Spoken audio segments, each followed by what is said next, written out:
요한복음 6장 47절부터 51절까지입니다. 찾았으면 한 목소리로 같이 한번 합독을 하겠습니다. 47절부터 51절까지입니다. 읽습니다. 시작. 진실로 진실로 너희에게 이르노니 믿는 자는 영생을 가졌나니 내가 곧 생명의 떡이라.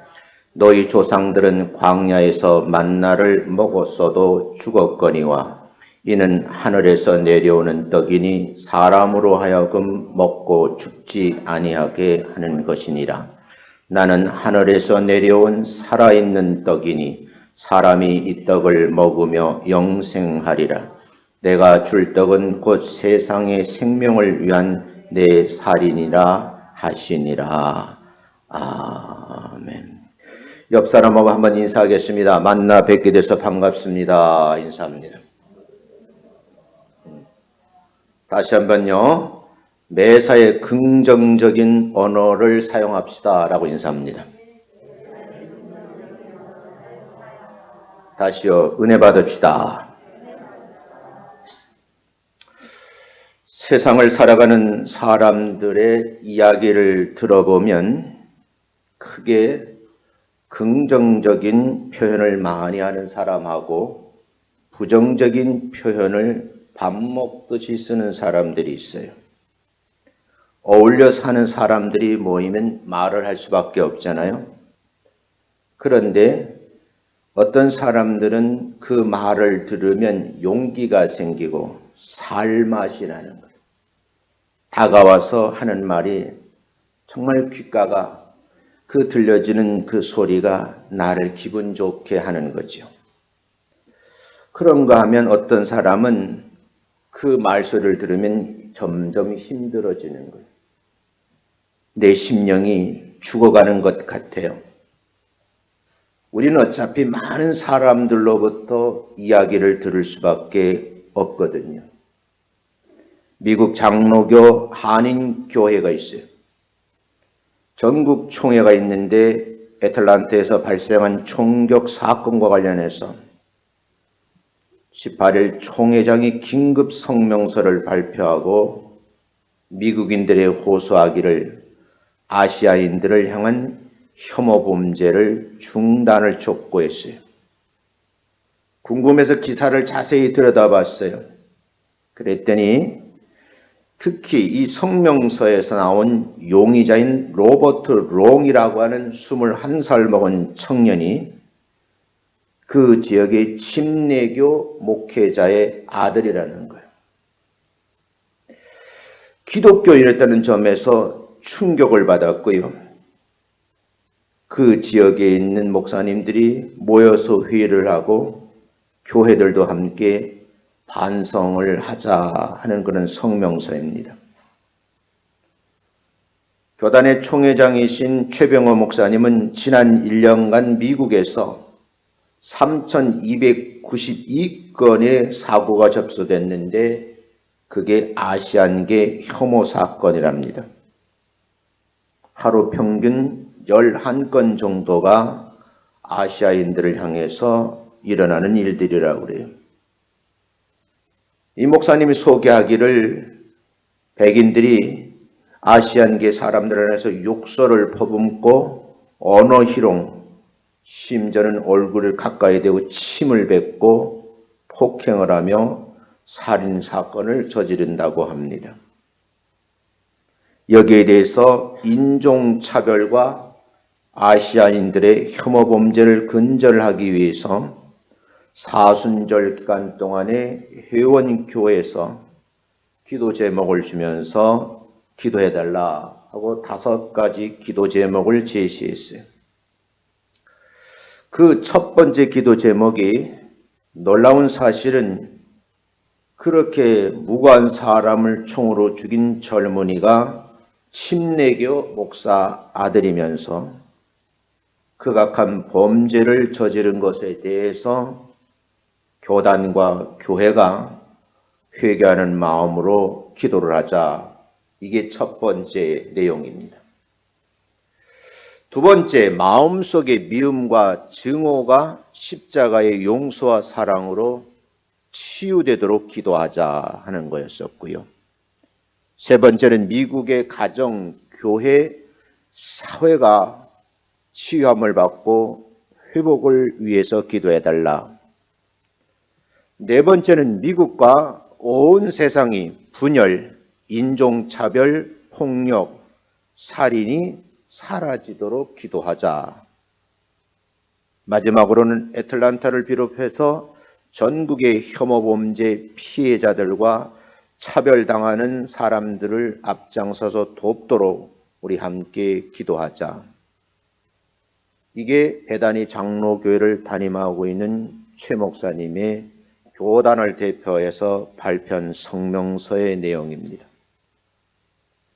참으로 안타까운 일이죠. 저도 충격을 받았어요. 어떻게 예수 믿는 사람, 그것도 거잔 침례교회 목사님 아들이 아시안계를 향해서 그렇게 무차별하게 살해를 할 수 있을까? 조용히 제 방에 앉아서 설교 원고를 정리하면서 오늘 전의 말씀 문맥의 앞뒤를 읽어보다가 41절 말씀에 제 눈동자가 멈추고 시선을 빼앗기고 묵상하는 시간을 가졌습니다. 41절 말씀을 한번 먼저 읽어보고 말씀을 드리겠어요. 한번 읽습니다. 시작. 자기가 하늘에서 내려온 떡이라 하심으로 유대인들이 예수에 대하여 수군거려. 이 본문 말씀 41절에 보면 예수님이 하신 말씀이 나는 하늘에서부터 내려왔다 그랬어요. 그래서 come down 그러고서는요 from이란 말을 쓰고 heaven이란 말을 쓰고 있어요. 그래서 킹제임스 버전에도 보니까요 이렇게 써져 있어요. I'm the bread which came down from heaven이라고 했어요. 왔는데 내려오셨고 출발하는 곳이 하늘이라는 거죠. NIV 성경에서도 나는 떡입니다. I'm the bread 그러고 that came down from heaven 똑같은 말을 써놨어요. 근데 이 앞절에 보면 그럼블이라는 말을 쓰고 있어서 제가 사전을 찾아봤어요.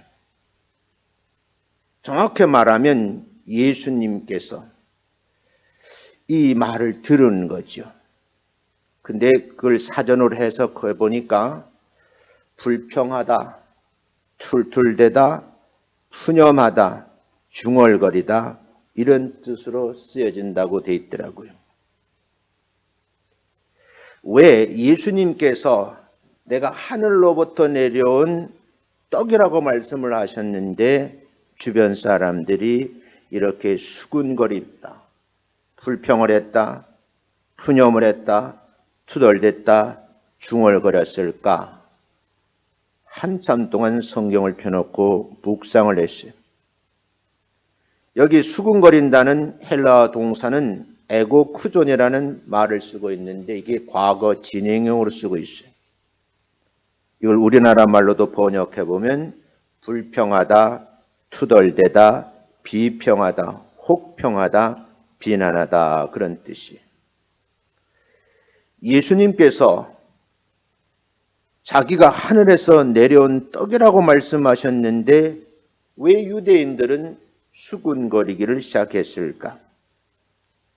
이 땅에 오셔서 기적을 행하시고 생명의 말씀을 선포하셨는데 유대인들은 예수님을 몰라 자기들의 율법에 맞지 않는다고 의아하게 생각을 한 거예요.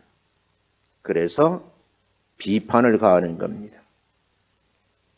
예수님은 살리는 말씀을 하셨는데 주변에 듣는 사람들은 주변 사람들을 힘들게 하는 거예요. 왜 사람들은 살리는 말을 하지 아니하고 사람을 죽이는 말을 즐겨할까? 그것이 제가 이 말씀을 문맥을 읽다 한참 동안 고민을 했어요.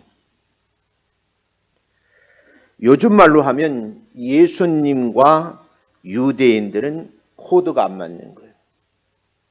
같이 어울려 사는 사람들끼리 코드가 맞으면 얼마나 좋았을까.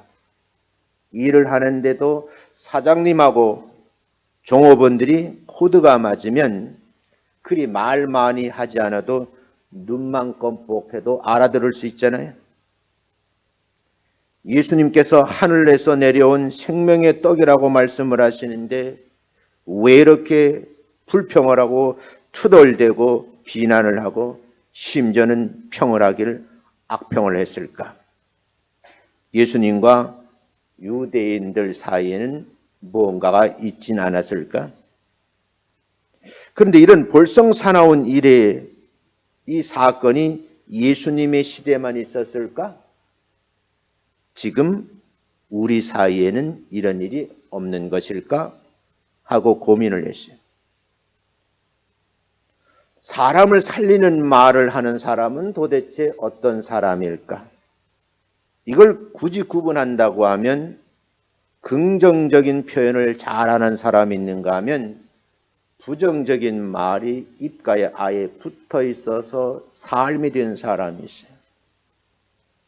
어쩌면 하늘로부터 내려오신 예수님께서 생명의 떡을 나눠주시며 그 마음에 긍정의 생각을 심어주려고 하지 않으셨을까? 이 시대를 사는 작은 교회 목사로서 나는 한평생 성도들에게 긍정의 말을 많이 했을까? 부정의 말을 많이 했을까? 고민하는 시간을 가졌어요. 예수님께서 기적을 행하신 사건이 요한복음에 자세히 소개되어 있는데 구체적으로 7가지가 기록되어 있습니다. 빠른 속도로 말씀을 드리면 예수님께서 갈릴리를 가시다가 어느 혼인잔치집에 들어가셨는데 물을 가지고 포도주를 만드셨다. 이게 기적적인 사건입니다. 요한복음 2장 1절부터 11절에 보면 사람들이 보는 앞에서 맹물을 아주 좋은 극상품 포도주를 만들어서 난처해진 잔치집 주인의 체면을 세워주고 하객들을 기쁘게 하셨다. 예수님이 이 땅에 오셔서 많은 사람들의 문제를 해결해 주시고 그 마음을 어루만지시면서 기쁨을 안겨드렸는데 나는 한평생 목회하면서 정말 이렇게 했을까? 두 번째, 예수님께서 니고데모에게 하신 말씀이 사람이 물과 성령으로 거듭나지 아니하면 하나님의 나라에 들어갈 수 없다라고 말씀을 하셨어요. 결과적으로 이 말씀을 들은 사람은 변화했을까? 세 번째 하신 말씀은 하나님이 세상을 이처럼 사랑하사 독생자를 주셨는데 이는 그를 믿는 자마다 멸망치 않고 영생을 얻게 하려 하신다고 말씀하셨는데 그 혜택을 입은 자가 나인데 왜 예수 믿는 사람들끼리 수군거리는 것일까? 아버지는 평생 강단에서 이 말씀을 외쳤는데 그 아들은 가슴속에 말씀은 없고 증오심이 불타 아시안계 사람들을 그렇게 무참히 죽였을까? 네 번째, 예수님께서 야곱의 우물가에서 남편을 5이나 바꾸면서 부끄러운 인생을 살아온 여인을 만나 주셨어요. 그리고 영원히 목마르지 않는 생수를 주셔서 한 여인의 삶을 완전히 변화시켜 주셨는데 이 여인처럼 변화된 삶을 살지 않고 과거에 자기는 아주 깨끗하고 정결한 사람이라면서 이 여인과 같은 사람을 정죄하는 말을 즐겨하지 않았을까? 다섯 번째, 예수님께서 병들어 죽은 왕의 신하의 아들을 말씀으로 살리셨어요. 그런가 하면 베데스다 연못가에서 38년 된 여인을 치유해 주셨는데 우리가 하나님께로부터 치유의 은사를 통해서 고침받은 일이 한두 번이 아닌데 왜 나는 지금 긍정의 사람이 아니고 부정적인 말을 많이 할까? 6번째, 보리떡 5개와 물고기 2마리로 5,000명을 먹이시기도 12바구니를 남겨놓으셨고, 그 과정 속에서 그 은혜를 체험했는데 그분이 하시는 말씀 41절, 내가 하늘에서 내려온 생명의 떡이라고 말씀을 하셨고 기적을 나타내셨는데, 그 기적의 현장에 내가 있었는데 왜 나는 그 은혜를 망각하고 지금 불평하고 있느냐, 그런 말입니다. 7번째, 제자들이 갈릴리 바다에서 풍랑을 만나서 생명이 위협할 때 예수님께서 바다 위로 걸어 제자들 곁으로 오시면서 하시는 말씀, 내니 두려워 말라고 하셨는데, 그렇게 평생을 예수 믿었는데도 죽음 앞에 두려움에 공포에 휩싸여 있지는 않은지, 감히 사람으로서는 도저히 할 수 없는 사건들을 접하면서 유대인들은 자기들끼리 수군거리면서 내가 하늘로부터 내려온 생명의 떡이라고 말씀하시는데, 이분들은 왜 그렇게 원망하고 불평하고 혐오스러운 말들을 했을까? 저는 오늘 이게 큰 문제거리라고 생각하는 거예요. 수군거림의 의미를 좀 생각해보고 교훈을 얻어야 되겠다, 그렇게 저는 결론을 내렸습니다. 본문의 내용을 좀 들어가 볼게요. 첫 번째, 제가 이렇게 했습니다. 부정적인 사고방식. 내가 이 땅에 태어나서 부모님의 영향을 받으면서 교육을 받는데 의식화되는 거예요. 그 의식화된 수준이 부정적인 사고를 가지고 살아가는 분들이 많다라는 거예요. 수군거리를 좋아하는 사람들을 면면히 살펴보면 그의 내면에 내재된 사고방식이 부정적이라는 거죠. 다른 사람의 언행에 대해서 뭐든지 트집을 잡고 말꼬리를 잡고 상대방의 가슴에 비수를 꽂는 거예요. 대화하는 방식을 모르니까 소통이 어려운 거예요. 그런데 면면히 살펴보면 그분들의 마음속에 감사를 찾아볼 수가 없다는 거예요. 매사 시비를 걸고 원망하고 불평을 쏟아내는 거예요. 어쩌면 우리 민족이 이런 사고방식을 갖고 살지는 않았는가.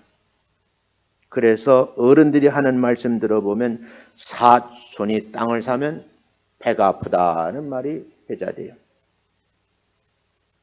저는 사촌이 땅을 사면 그 밭가에 가서 놀 수 있고 얻어먹을 수 있을 기회가 주어지지 않는가, 나는 그런 생각을 해요. 이 말 속에는 다른 사람이 나보다 잘 되는 꼴을 보기가 싫다는 거죠. 상대방이 망하는 것을 보고 희열을 느끼면서 끼리끼리 모여서 수군거리는 거예요. 유대인들 탓뿐만 아니라 지금 이 순간 예수 믿는 사람들의 모습은 아닐까? 성경은 말하지요. 자신의 눈 속에 들어있는 들보는 보지 못하면서 상대방의 눈 속인 티를 보는 자들. 부정적인 사고방식 의식화되어 있는 사람들은 보는 순간부터 수군거리는 거예요.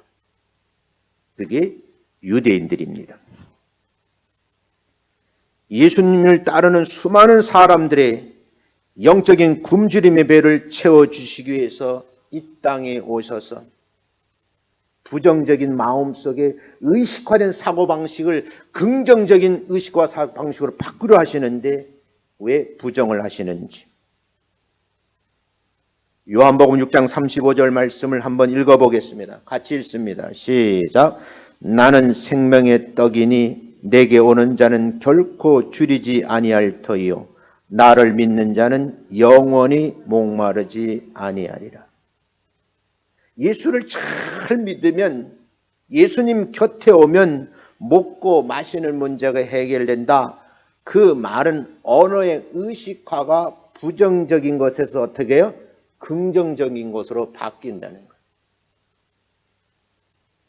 사업을 잘하시는 제가 회장님들을 많이 알잖아요. 어제도 강남에 가서 모 회장님을 만나서 한참 저녁 식사 대접을 얘기를 나눠가지고 그분하고 앉아 얘기를 하면 마음이 그렇게 편안해. 늘 어떻게 해요? 긍정적인 말을 많이 해요. 지나가시다가 식당에 문이 닫혔으니까 참 어려우시겠네. 어떻게 우리가 도와줘야 되지?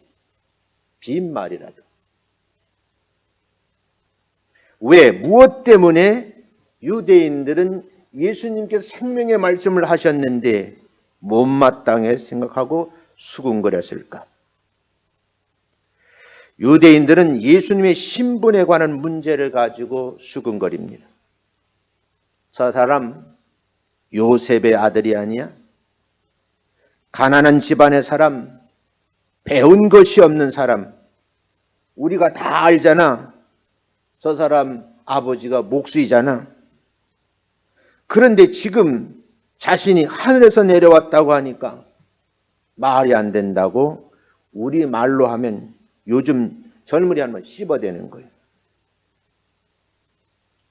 세상에서 가장 비겁하고 못된 사람이 다른 사람들의 출신이나 신분을 들먹이는 거예요. 교회는 절대 그러면 안 돼요.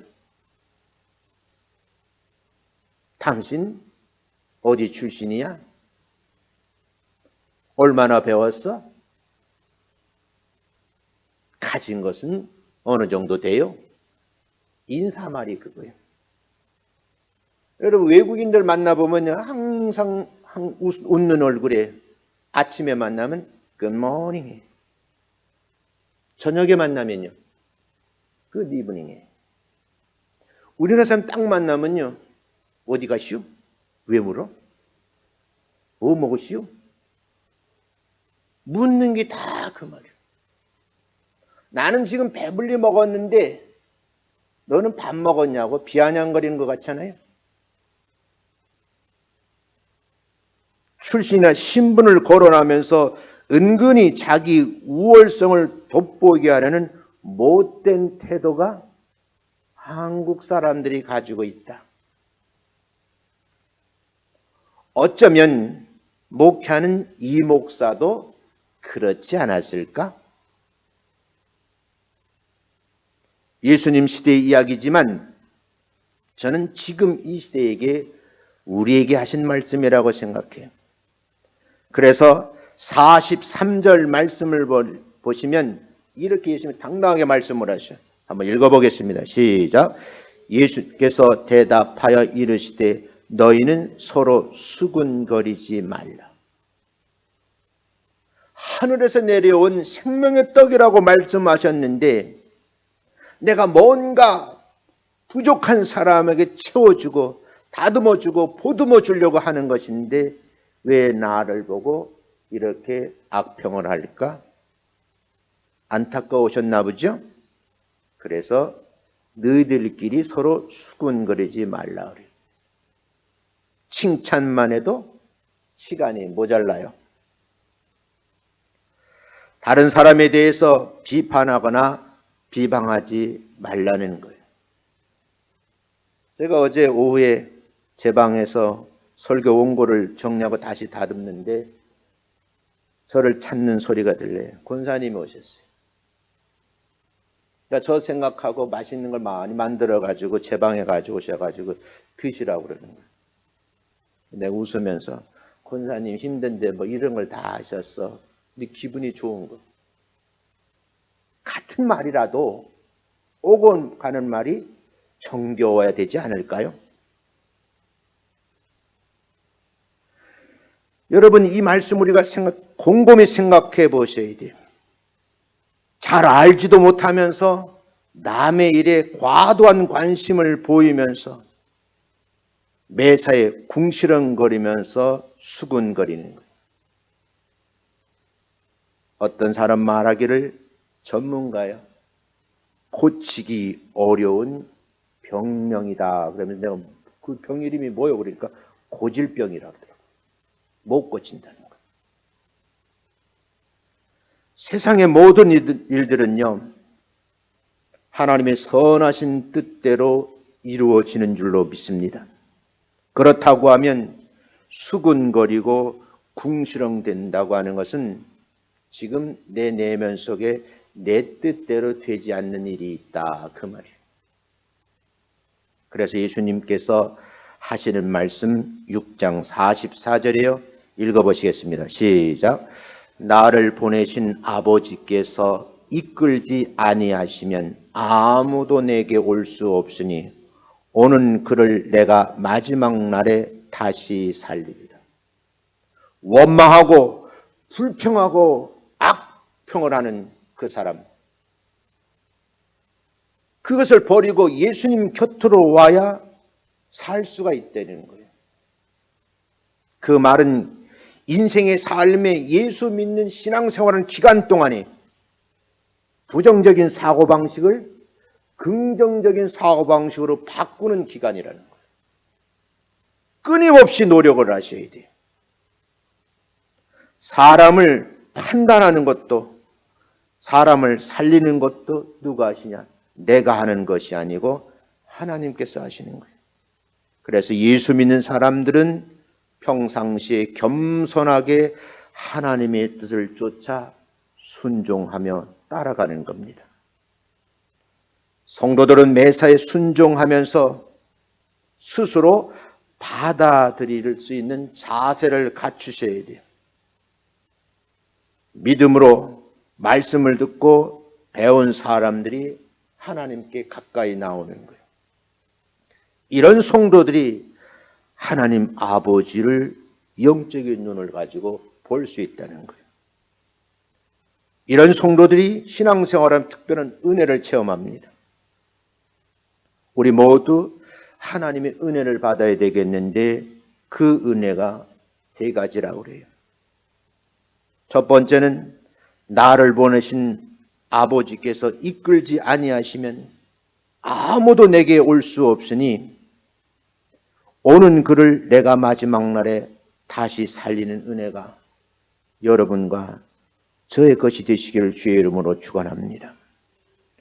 두 번째는요, 다 하나님의 가르치심을 받는다는 것. 그래서 여러분 예배 시간이 소중한 거예요. 그 말씀을 강론하는 종들을 왜 대접을 하느냐? 그 말씀을 여러분들에게 나누어 주니까요. 세 번째, 아버지를 본 자가 있다는 거예요. 이 땅에 살면서 아버지를 볼 수 있는 기회가 주어져 있기에 그 자체가 은혜라는 겁니다. 이렇게 세 가지 은혜를 받은 사람들은 신앙생활하면서 사회생활을 하면서 누구를 비판하거나 불평불만으로 뒷담화하면 안 된다는, 수근거린다는 것이 뒷담화한다는 얘기잖아요. 매사에 긍정적이고 좋은 말들을 가다듬어서 옆에 있는 사람들을 긍정면으로 만들어가는 주인공들 되시기를 주의 이름으로 축원합니다. 범사에 감사하는 성도가 입가에 그런 말이 나온다는 거예요. 그래서 매일매일 예수님의 가르침을 받아야 되고 오시는 마지막 날에 다시 살림을 받는 은혜와 하나님 아버지를 보는 은혜를 받는 성도님들 되시기를 주의 이름으로 축원합니다. 마지막 그때에 하나님의 얼굴을 뵙지 못하고 지옥으로 내려가서 영원한 고통으로 삶을 산다고 하면 얼마나 불쌍한 인생일까? 저는 예수 믿고 나서 이런 얘기를 많이 해요. 내가 한평생 살아가면서 한 명이라도 전도해서 나와 함께 천국에 가자고 말해야지. 그런 마음을 가지고 있으니까 내가 목회하는 것이지, 목회하는 자체가 돈 벌려고 했다고 하면 직장 생활을 했다면 나는 하지 않았을 겁니다. 솔직히 말하면 우리 교회에서 저에게 사례별 준다고 하면 지금 제가 현재 대학 교수하고 있는 월급만큼 줄까요?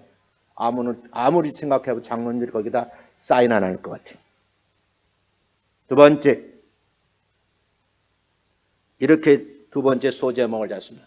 하나님의 은혜를 받는 성도가 되자. 하나님의 은혜를 받는 성도의 삶에 대해서 좀 말씀을 드리고 싶어요. 은혜를 받으려면 어떻게 해야 될까? 오늘 본문에 답이 있어요. 47절, 48절 같이 읽어봅니다. 시작. 진실로 진실로 너희에게 이르노니 믿는 자는 영생을 가졌나니 내가 곧 생명의 떡이라. 여러분, 예수 믿게 되면 그 믿음을 가지고 있으면 영생을 품었다, 가졌다 그 말이에요. 그 영생을 소유한 사람이 그때부터 생명의 떡을 먹는 거예요.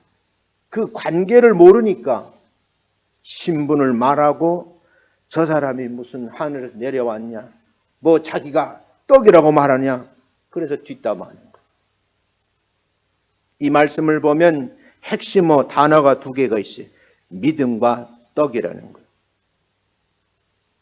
예수를 믿는 일이 급한 일이에요. 우선이에요. 예수를 믿는 사람들이 먹는 양식이 생명의 떡이라는 거예요. 믿음의 사람들은 매일매일 영의 양식으로 말씀을 먹어야 될 줄로 믿습니다. 만약에 이 말씀을 가까이 하지 않으면 나도 모르게 옛 성품이 드러나서 부정적인 말을 하고 사람을 씹어대는 거예요. 왜요? 평생 그렇게 유전적으로 가지고 있습니다. 예수님은 믿는 자, 그 자들에게 반드시 주어진 생명의 말씀이 있어요. 예수를 믿는 성도는 죄 사함을 받고 이제는 하나님의 자녀가 됐다고 선포를 합니다. 그 자녀들은 선물을 받았는데 그것이 뭐냐? 영생복락입니다. 엄밀히 말하면 사망의 형벌에서 생명의 복을 받는 자리로 주소지가 옮겨졌다 그 말이죠. 예수를 믿는 성도에게 구원을 베풀어 주시려고 인간의 몸을 입고 이 땅에 오셨어요. 나의 죄를 속량하시기 위해서 그분은 내 대신 십자가를 짊어지셨다고요. 상상할 수 있을까요?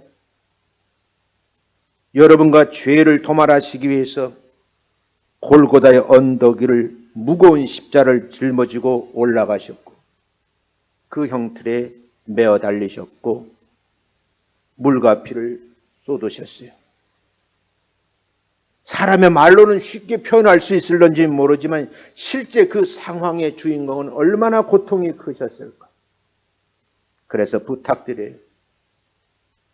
고난 주간이 오면 시간이 다 되시는 분들은 새벽에 교회로 오세요.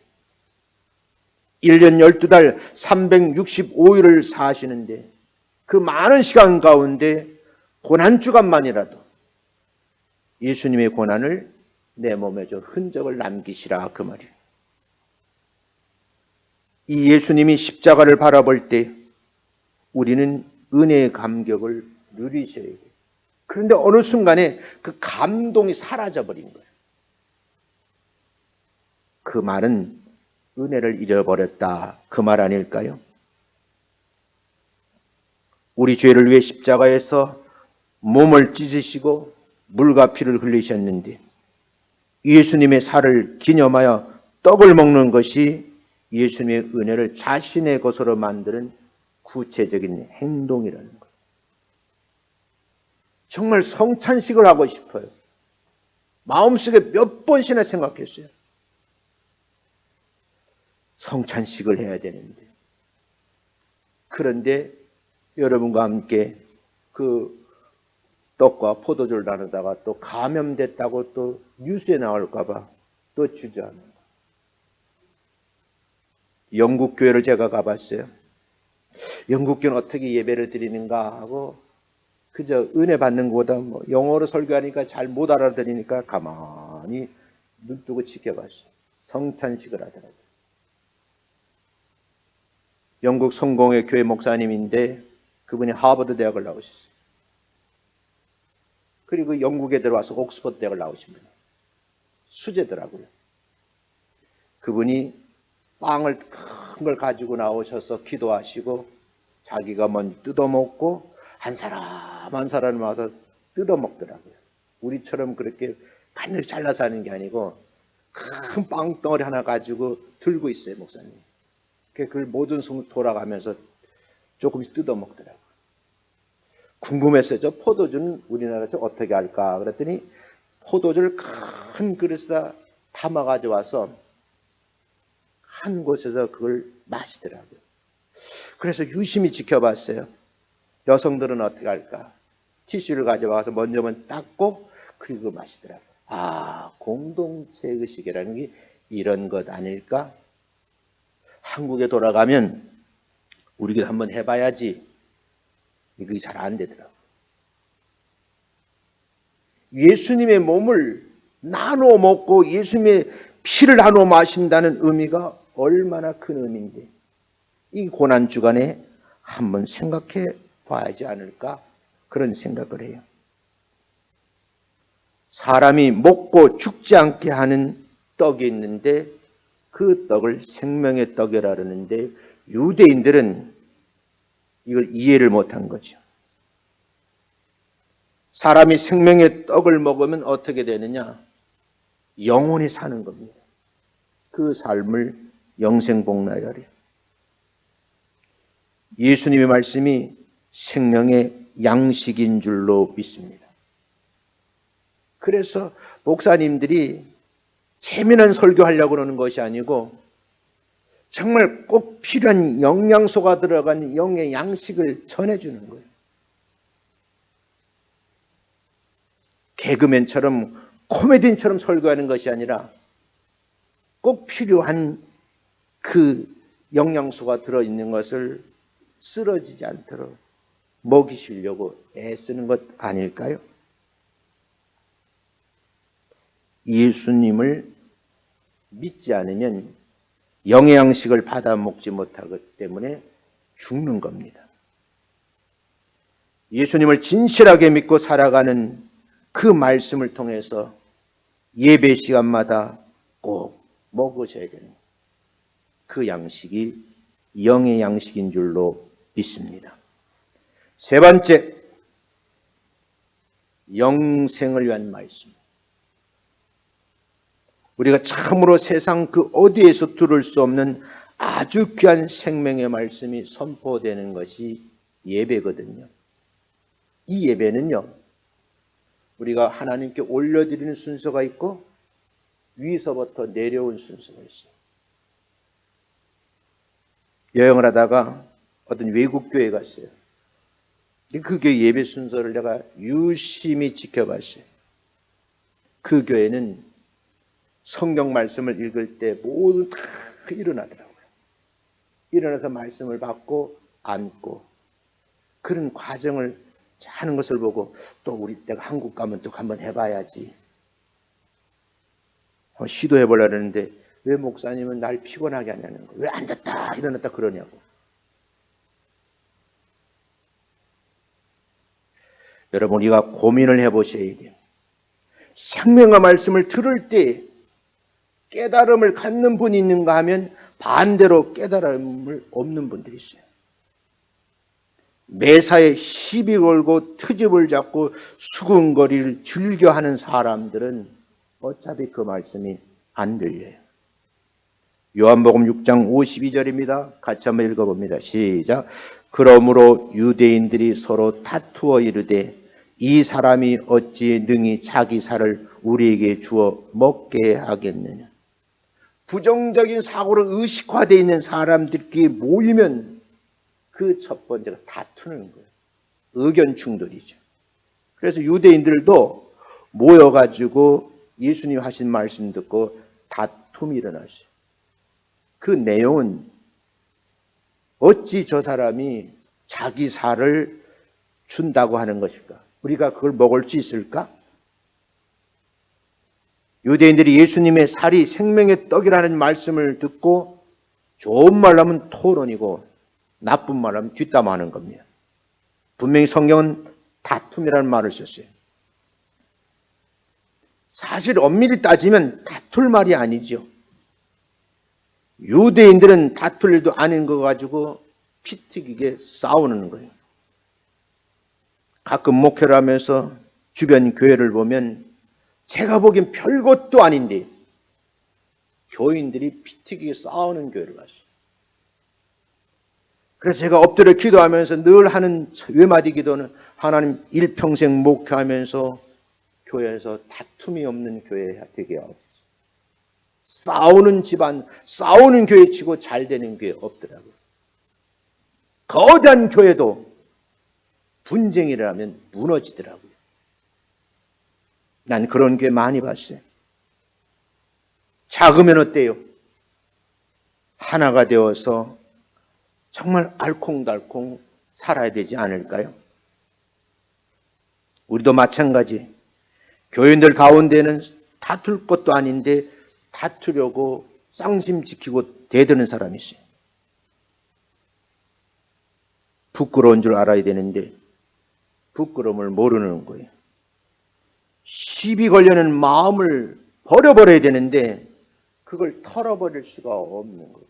치유가 잘 안 돼. 그래서 고질병이라고 그러잖아요. 성경 표현을 빌리면 다툼과 시기와 질투를 내 마음에서 몰아내지 않으면 위로부터 내려온 복을 받을 자격이 없다는 거예요. 하나님의 말씀을 트집지 않는 잘못된 의식을 버려 은혜를 받을 수 있어요. 제가 교육 분야에 있다 보니까 많은 사람을 접해요. 근데 여러분, 정말 공부 잘하는 사람은요, 가르친 사람의 그 언어를 빠뜨리지 않고 잘 경청을 해요. 공부 못하는 특색, 한결같이 그 상태가 너무나 어지러워요. 근데 그런 분들이 교회 와서도 이 1시간 예배를 한 자리에 앉아있지 못해요. 우리는 고민해 봐야 되거든요. 하나님의 말씀을 트집 잡는 잘못된 의식을 버려 은혜를 받고 구원받는데 요즘도 비판하고 있지는 않은가요? 예수님은 수근거리고 다투고 시비하고 궁시렁대고 트집 잡는 사람을 가장 싫어한다는 표현을 제가 하면 어떨까요? 예수님께서도 몹시 분개한 음성으로 말씀하신 장면이 성경에 기록이 되어 있어요. 그 장면이 6장 53절부터 57절이에요. 좀 길지만 읽어보겠어요. 함께 읽습니다. 시작. 내가 진실로 진실로 너희에게 이르노니 인자의 살을 먹지 아니하고 인자의 피를 마시지 아니하면 너희 속에 생명이 없느니라. 내 살을 먹고 내 피를 마시는 자는 영생을 가졌고 마지막 날에 내가 그를 다시 살리리니 내 살은 참된 양식이요 내 피는 참된 음료로다. 내 살을 먹고 내 피를 마시는 자는 내 안에 거하고 나도 그 안에 거하나니 살아계신 아버지께서 나를 보내심에 내가 아버지로 말미암아 사는 것 같이 나를 먹는 그 사람도 나로 인하여 살리라. 예수님 때문에 죽고 사는 멋있는 인생을 사시기를 주의 이름으로 축원합니다. 저희 노예에 있던 정영 선교사가 남아프리카에서 사역을 하다가 코로나에 쓰러지셨어요. 이제 교단신문에 실렸더라고요. 저는 생각하기를 그분의 죽음이 헛되지 않다. 그 아들과 사모님이 귀국하지 아니하고 남편의 뒤를 이어서 사역을 하겠다고 하신 이야기를 전해 듣고 잔잔한 마음에 감동이 들더라고요. 어쩌면 그분들 마음속에서도 요한복음 6장 53절부터 57절의 말씀이 가슴을 두드리고 있지는 않을까 저는 그런 생각을 해봐요. 예수님 말씀도 상당히 거칠어진 느낌을 볼 수 있어요. 몹시 마음이 상하신 것 같아요. 그래서 직설적이고 도전적인 말씀을 선포하셨어요. 내 살과 피를 먹고 마시는 거룩한 무리가 되어야 되지. 그 대열에 끼지 않으면 안 된다는 말씀이죠. 예수님의 살과 피를 믿음으로 받으시고 순종하시는 여러분 되시기를 주의 이름으로 축원합니다. 53절 말씀 다시 한번 보겠어요. 큰 소리 읽습니다. 시작. 인자의 살을 먹지 아니하고 인자의 피를 마시지 아니하면, 예수님의 살을, 예수님의 피를 먹고 마시지 아니하면, 여러분 이 말씀을 까마는 섬뜩한 이야기예요. 사람이 어떻게 맨정신으로 사람의 살을 먹고 피를 마실 수 있을까? 그래서 초대교회는 이 말씀에 대해 오해가 생긴 적이 여러 차례 있었어요. 핍박을 피하여 카타콤이라는 지하 동굴 속에 들어간 사람들이 있어요. 성도를 숨어 살면서 공동체의 어떤 역할을 강화하기 위해서 성찬 예식을 그 동굴 속에 했습니다. 예수님의 살을 먹고 피를 마시는 의식을 행하니까 그 사람들이 생각해, 저 사람들은 식인종 아니야? 오해한 적도 있어요. 그러나 본 뜻은요, 인자의 살과 인자의 피를 먹고 마신다는 것은 예수님과 한 몸이 된다는 뜻이에요. 이 말씀을 달리 표현하면 예수님과 자신이 신령한 관계로 설정이 되었다, 그런 말입니다. 예수님과 신령한 삶을 살게 되면 여러분과 저는 영적인 부요함을 누리게 될 줄로 믿습니다. 그러면 여러분 교회의 성찬식에서 여러분 이 의식에 참여하는 것도 의미가 있다는 거예요. 어떤 교회에서는 매주일마다 성찬식을 해야 된다고 주장하는 교파도 있어요. 예수님의 살을 먹고 피를 마시는 성도를 마지막 날에 뭐라고 말씀하셨어요? 주님이 다시 살리신다고 말씀하셨죠. 영생을 가지는 것은 인간의 최후의 소원입니다. 영원히 사는 것이 인간의 영원한 소망 아니겠어요? 마지막을 향해 달려가고 있어요. 역사의 종말이 가까이 다가온다고들 말해요. 언제 어디에서 어떻게 우리의 죽음을 맞이할지는 아무도 알 수는 없지만 인생의 종착역에서 예수님께서 나를 다시 살리겠다고 약속하시는데 그 약속을 문자 그대로 말씀으로 믿고 순종하시며 사시기를 주의 이름으로 축원합니다. 내 인생의 끝날에 나를 다시 살리겠다고 약속하였으니 이후로부터는 그 마음속에 감사가 넘치시기를 주의 이름으로 축원합니다. 그런 감사를 많이 가지고 있는 사람은 그 마음속에 의식화되어 있어 누구를 만나든지 어떤 사람을 만나든지 그 사람과 대화를 할 때 그냥 긍정적인 언어를 쓸 수 있다는 거예요. 나는 여러분들이 그런 신앙생활을 하기를 정말 바라고 소원합니다.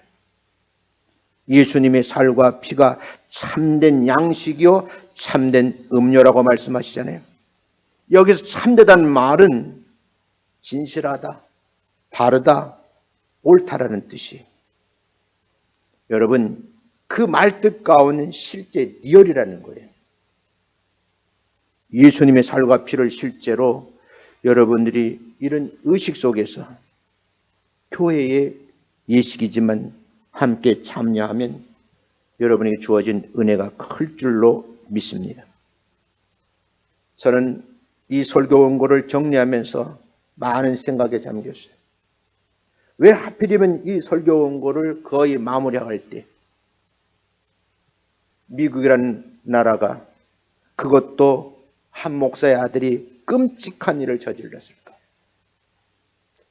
한국 사회에서는 이런 일이 없어야 되는데 하고 고민을 하는 거예요.